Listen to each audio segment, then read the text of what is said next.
Shalom, saudara-saudara yang diberkati oleh Tuhan. Sebelum kita merenungkan, mendengarkan kebenaran firman Tuhan, mari kita bersatu di dalam doa. Allah yang kami puji, sembah dalam Kristus Yesus, terima kasih buat setiap kesempatan yang Tuhan boleh berikan bagi kami untuk terus belajar dari kebenaran firman Tuhan yang akan memimpin, meneguhkan dan menguatkan iman kami. Biarlah ketika firman-Mu akan kami dengar bersama-sama, Roh Kudus yang diam dalam diri kami, mengajari dan memberikan kami hikmat untuk memahami kebenaran firman Tuhan. Dalam nama Yesus kami berdoa dan bersyukur kepada Tuhan. Amin. Saudara-saudara yang diberkati Tuhan, firman Tuhan bagi kita pada saat ini dari Perjanjian Lama, Yesaya pasal 66, ayat 10 sampai 14. Yesaya pasal 66, ayat 10 sampai 14. Kami akan bacakan firman Tuhan bagi kita. Demikianlah firman-Nya. Bersukacitalah bersama-sama Yerusalem dan bersorak-soraklah karenanya, hai semua orang yang mencintainya. Bergiranglah bersama-sama Dia segirang-girangnya, hai semua orang yang berkabung karenanya, supaya kamu mengisap dan menjadi kenyang dari susu yang menyegarkan kamu, supaya kamu menghirup dan menikmati dari dadanya yang bernas. Sebab beginilah firman Tuhan, sesungguhnya aku mengalirkan kepadanya keselamatan seperti sungai, dan kekayaan bangsa-bangsa seperti batang air yang membanjir. Kamu akan menyusu, akan digendong, akan dibelai-belai di pangkuan, seperti seseorang yang dihibur ibunya. Demikianlah aku ini akan menghibur kamu. Kamu akan dihibur di Yerusalem. Apabila kamu melihatnya, hatimu akan girang, dan kamu akan seperti rumput muda yang tumbuh dengan lebat. Maka tangan Tuhan akan nyata kepada hamba-hambanya, dan amarahnya kepada musuh-musuhnya. Amin. Bapak, Ibu, saudara-saudara yang diberkati oleh Tuhan, tema kebenaran firman Tuhan yang akan sama-sama kita gumulkan dan pelajari pada saat ini, melakukan firman Tuhan akan diberkati. Melakukan firman Tuhan akan diberkati. Saudara-saudara, tidak ada kesuksesan diperoleh tanpa sebuah proses yang panjang. Dan di dalam proses yang panjang itu, di dalamnya ada banyak penderitaan, kesusahan, kesulitan yang mungkin harus dijalani sampai seseorang itu sampai kepada yang namanya keberhasilan, atau kita sebut dengan sebuah kesuksesan. Demikian juga dengan kita sebagai orang percaya. Tentu kita memiliki sebuah pengharapan yang pasti, yaitu kita akan hidup bersama-sama dengan Allah di dalam kerajaan Allah yang telah disediakan oleh Allah sendiri. Tentu hal itu bisa kita dapati, kita temui ketika Yesus datang kedua kali ke tengah-tengah dunia ini untuk menghakimi orang yang hidup dan yang mati.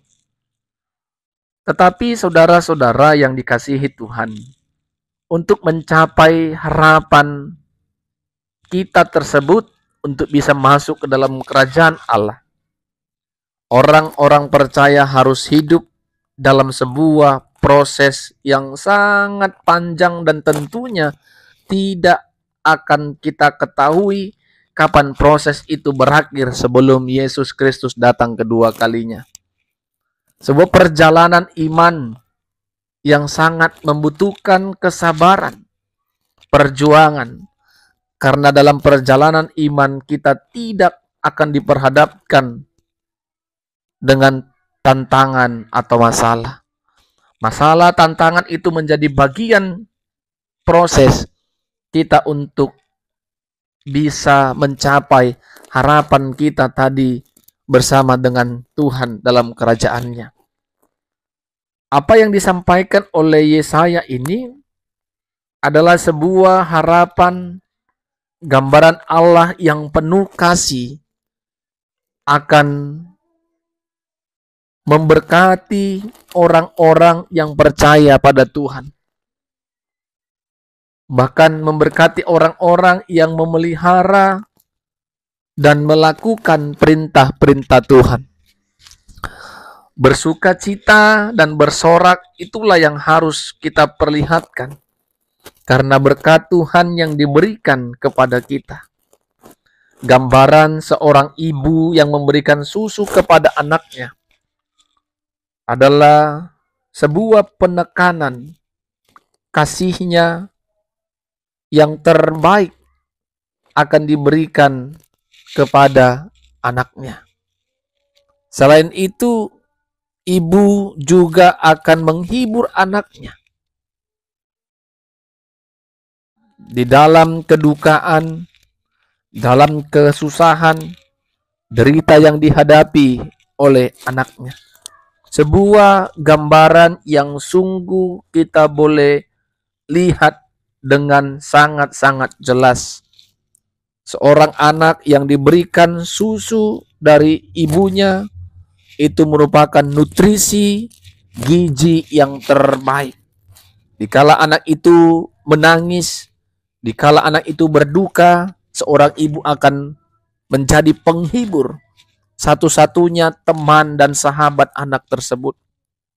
Itulah gambaran cinta kasih Tuhan di dalam kehidupan orang-orang yang melakukan dan memelihara firman Tuhan. Tangan Tuhan akan memberkati kita seperti rumput muda yang tumbuh dengan lebat. Rumput muda adalah gambaran kehidupan yang akan terus bertumbuh. Dan gambaran ini memperlihatkan adalah kehidupan masa depan yang baik bagi setiap orang-orang yang hidup dalam Tuhan. Apa yang mau kita renungkan dari firman Tuhan saat ini? Poin yang pertama, meskipun dalam perjalanan proses hidup kita sebagai orang percaya begitu berat, tentu kami berani katakan proses hidup orang percaya berat. Terkadang kita harus jatuh dan bangun bangkit. Terkadang kita harus menderita, menangis. Terkadang kita harus sedih dan tak berdaya. Tetapi ada harapan yang pasti. Kalau Tuhan tidak akan membiarkan kita sendiri dalam proses iman, perjalanan iman, pengalaman rohani yang begitu berat yang kita akan hadapi dan telah hadapi. Tuhan tidak akan membiarkan kita sendiri. Tuhan akan menjadi penghibur seperti seorang ibu tadi. Tuhan akan memberikan segala nutrisi atau gambaran proses hidup yang terbaik dalam hidup kita. Yang kedua, tetaplah bersyukur kepada Tuhan. Dengan kita hidup berkenan padanya, maka segala kebaikan akan diberikan Tuhan di dalam kehidupan kita. Belajar bersyukur dengan bersukacita dan bersorak, melihat dan memperhatikan setiap tahap demi tahap yang harus kita lalui, yang telah dipersiapkan Tuhan untuk kita jalani bersama dengan Tuhan. Amin. Kita berdoa. Terima kasih buat kebenaran firman-Mu ya Tuhan. Ajari kami untuk melihat betapa besar cinta kasih Tuhan bagi setiap kami yang setia dan taat memelihara dan melakukan firman Tuhan. Engkau menjadi sumber kehidupan, Engkau yang menjadi sumber penghibur dan pertolongan bagi kami dalam menjalani setiap proses perjalanan rohani, perjalanan hidup sampai kami bisa masuk ke dalam kerajaan Allah yang telah disediakan oleh Allah melalui Kristus Yesus yang telah menjadi jalan bagi hidup kami. Terima kasih Tuhan, Engkau menolong kami. Roh Kudus Tuhan senantiasa pimpin, ingatkan dan ajari kami untuk hidup berkenan di hadapan Tuhan. Terpuji nama-Mu, dalam nama Yesus kami berdoa dan bersyukur kepada Tuhan. Amin. Shalom saudara-saudara, Tuhan Yesus memberkati kita semua.